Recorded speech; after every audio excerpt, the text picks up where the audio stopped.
I have this handout linked for you, so you don't even have to write anything down. Just pay attention to that. Maybe print that out for yourself there. You can write it down in your notebook if you want to, but let's just go through it. This section is for absolute extrema. Extrema is just another word for maximum and minimum points. So we're going to find the highest and lowest points on the graph. Now, the word absolute means that's the very highest and very lowest point on the graph. There's nothing higher than that if it's an absolute max. There's nothing lower than that if it's an absolute min. Now, a relative extrema, what we'll do in the very near future is if I look at this graph, this particular graph shoots up to infinity and shoots down to negative infinity. This particular graph does not have an absolute max or min, but it does have a local max or a relative max or min.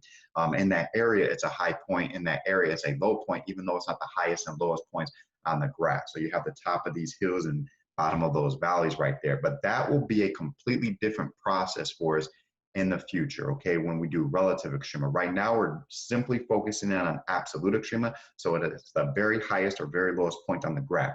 Let's just look at these four pictures right here and look at where are the possible spots where the max and min can occur at. So if I give you a closed interval in between A and B, there's something called an extreme value theorem that says if you have a continuous curve on a closed interval, you know, you're going to have a maximum and a minimum point right here. Now, what we got here is the lowest point occurred at the endpoints, right? At x equals a and x equals b, there's an absolute max and an absolute min. That's the lowest y value, that's the highest y value. So notice that those occurred at the endpoints.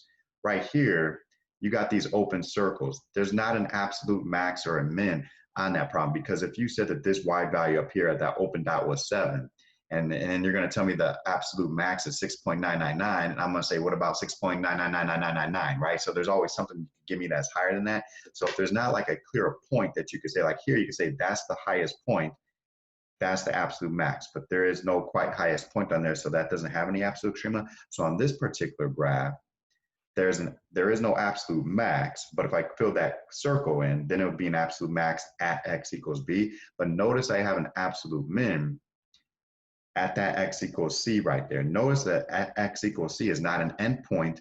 That's where the derivative is equal to 0. So that's, you know, notice so far we got the endpoints we got to check, and then we got where the derivative is equal to 0, where you got that horizontal tangent line where we got to check. And then right here, I have an absolute min at x equals a. That's the lowest point on the graph. And we have an absolute max at x equals c. Notice what's true there. The derivative is that graph is not differentiable there. The derivative does not exist because of the multiple tangent lines. So notice where we had a max, where the derivative was undefined. Now, very important for this AP test, they will give us tons of different kinds of word problems. And they'll say the greatest amount of this, the least amount of this. And if we have that closed interval, they're talking what's the greatest amount, least amount. They're meaning for us to do this process that we are learning right here. It's going to apply to so many different problems on our actual AP test. Now, you need to make sure you're checking all possibilities for the max and mins. Sometimes people don't check all of them, and occasionally they get lucky just because it happened to be at one versus the other right there. Like if you only check the endpoints and the answers happen to be the endpoints, well then you got lucky right there. But if the answer happened to be the critical, this point where the first derivative is equal to 0, and you didn't even bother to check that, that's not good. So they're pretty clear on the AP test. If you're not doing this process properly, you're not checking all possible candidates for the max and mins, you will not get credit, even if you happen to get lucky and get the right answer. The process is going to check for all the possibilities right there, and that's what's going to allow you to get it right every single time and not just get lucky with this thing. So please pay attention to this process and practice this the way I am showing you here. So notice the three things that we got to check always is the endpoints of the interval, and also where the first derivative is 0 and where the first derivative is undefined. That brings us to a vocab term, something called critical numbers. A critical number is where the derivative is 0 or where the derivative is undefined. So pretty much what we'll do, we'll take derivatives and we'll set the top equal to 0. We'll set the bottom equal to 0, because that'll give us where the derivative is equal to 0, and then where the bottom is equal to 0 is where the derivative is undefined. Sometimes you don't have a fraction for your derivative, and the derivative won't be undefined, but you still just set the derivative equal to 0.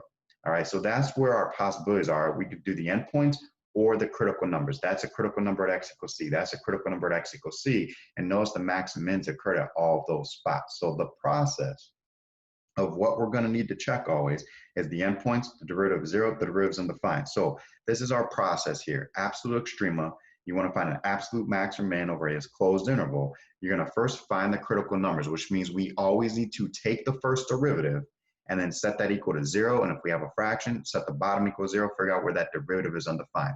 That's finding our critical numbers.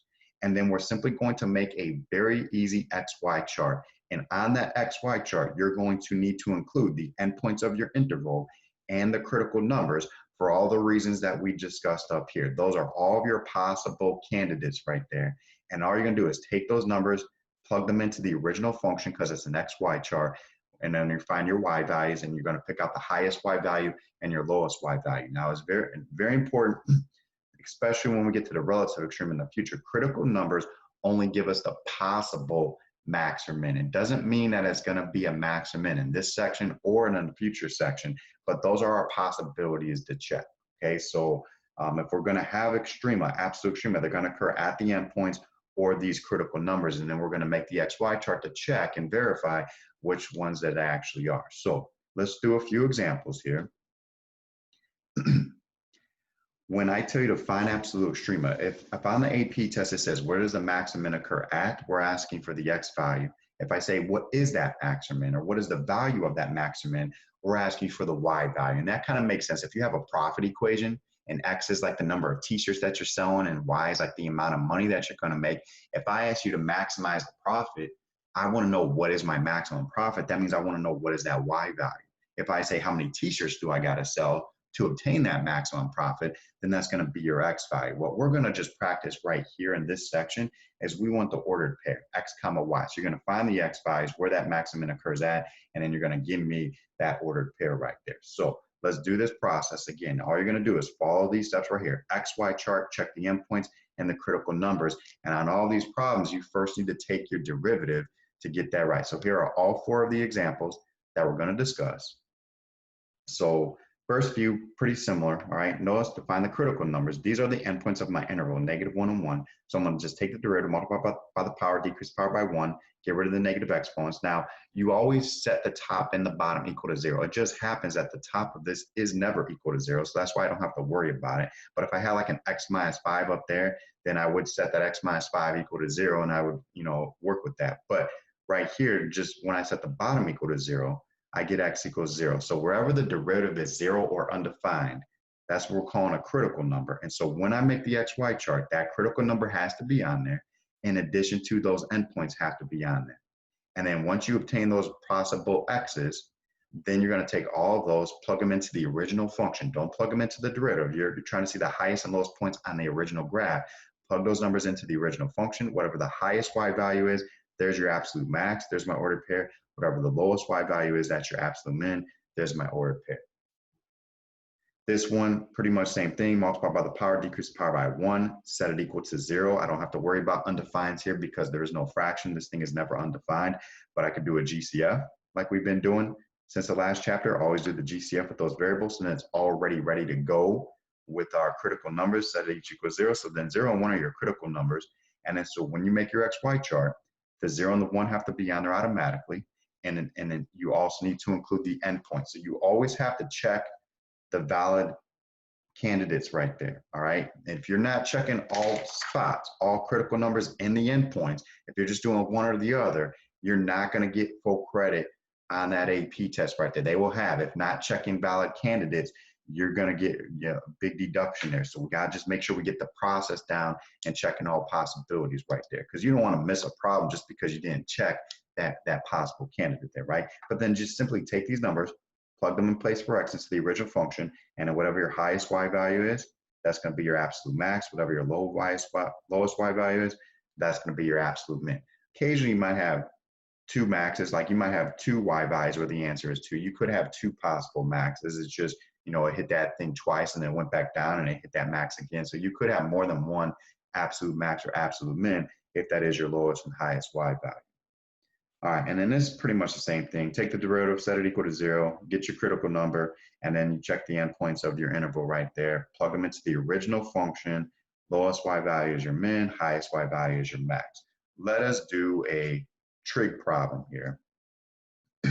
This is typically where sometimes these get a little bit messier with the trig there. So we got to remember all of our pre-calc stuff.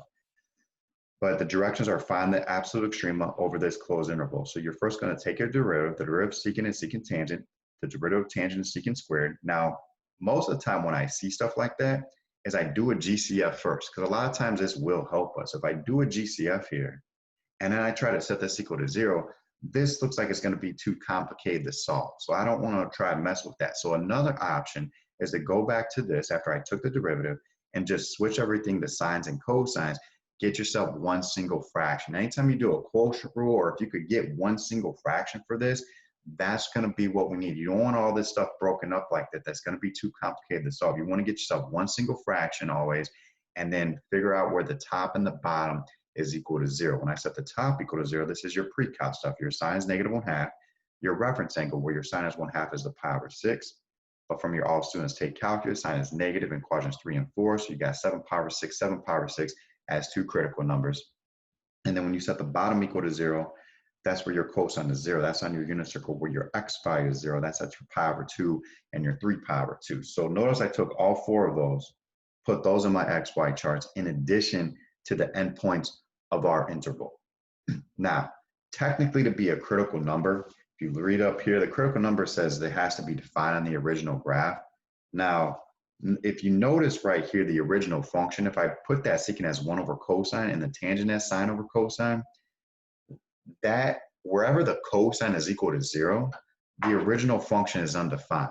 And so if your original function is undefined, you're not going to have a possible absolute extrema there. Now, in the future, when we talk about increasing and decreasing and relative maximum, it's possible you can, even if the point is not defined on the original function, it can switch from increasing to decreasing or decreasing to increasing there, because it's on 2 different sides of a vertical asymptote. So in the future, it won't even matter that this is undefined on the original function. We'll still use those points to kind of check ourselves there. It's kind of why I wanted to kind of show that to you. But right now, if you notice that these are the same points where the original function is undefined, technically I could have left those off of my XY chart because I know they're not going to be absolute max or absolute min.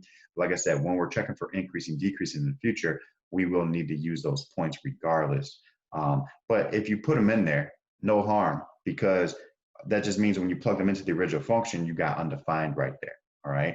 And then you could plug those in. Now, what I'm going to allow us to do for this whole chapter, because it's ultimately leading up to, we find a bunch of information using the first derivative, using the second derivative of our original graph. And then we're actually going to be able to kind of graph a bunch of stuff without the calculator and just looking at the first and the second derivative there. So what we're going to need to always have is the exact x values.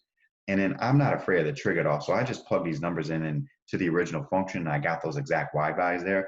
But it helps when you're trying to determine which is the highest and lowest y value to have the decimal answers. And then when we do some graphs with these later on, it's going to help to kind of have those down there as well. So always get the exact answers for the x as always, but it's going to be okay for this chapter to have the decimal answers for the y. So then the lowest y value is there. There's my absolute min, and the highest y value is, you got 2 highest y values, right? See how you got 2 points where that highest y value is 2, so you got 2 absolute max right there. So please practice that process, and anytime we have to find the highest and lowest point and we're given that closed interval, we're going to have a max and min, the extreme value theorem, you know, which we'll review when we do our AP test review in our study guide, but it's going to guarantee that we have an absolute max and an absolute min right there. But please, I'll make an XY chart, check the endpoints and the critical numbers, and please, whenever I teach you this relative extrema, relative maximum, that's a completely different process, and we got to make sure that we're doing the correct process based off what we're supposed to figure out.